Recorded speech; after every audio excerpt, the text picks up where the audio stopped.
Ini ndiri mukadzi ane mwana mumwe chete. Takazvarwa tiri vaviri chete mumba medu.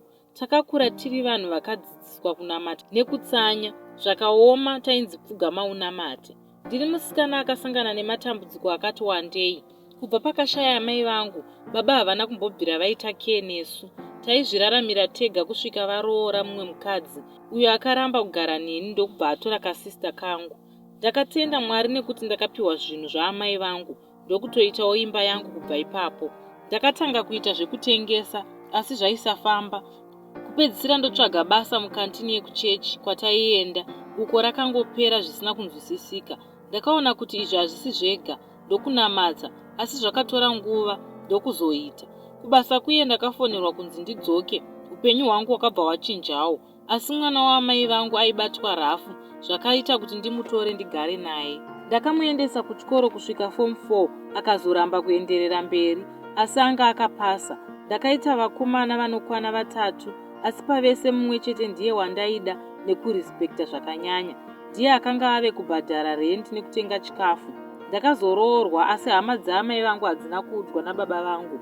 Ndakanonoka kuita mwana ndikaendeswa kumusha kwavo, uko ndakanonzi usiku na12 ndaifanira kuenda pakati peyadhi ndogara ndakapfunya chisero. Ndakaita saizvozvo, asi mhepo yandakanzwa ipapo yange yakawandisa. Ndave kudzokera ndakaona zizi padhoo rebhedroom ratezvara naamai. Sezvo wakanga huri usiku, handina kuskrima, ndakangomhanyira mumba. Ramangwana racho ndakapiwa mushonga wanga wakatsvuka seropa ndikamwa, asi zvese izvi ndaitonzwa kuti pane zvandaiita. Kubva ipapo ndaiti ndikaita nhumbu inongoita 6 months nekutobva apa ndinenge ndatotenga zvese, ende vese vana ava ndinenge ndatoona kuti shuwa vaiva vakomana. Ndakanzi ndaifanirwa kusaudza vanhu nyaya idzi. Ndakaita sekudaro, asi kubva ndiite mamiscarriage vakatanga kungoita mari yandisiri kunzwisisa. Apa Habi ndiye anenge achingoti takaishanda kare mari iyoyi, usatye zvako. Zvevana haana kana basa nazvo. Ndamboedza kufamba kupi nekupi asi zviri kungonzi vana venyu munavo, bvunzai vedzinza rake. Ndakamboti vabuda vabereki vaHabi ndokupinda mubedroom. Ndakaona hari, tsvimbo nemachira rered nereblack. Ndokuona bhokisi ririmo asi ndakatya kuvhura. Tikatengawo mombe pamusha, tunowana kuseni yakadyiwa nedzimwe.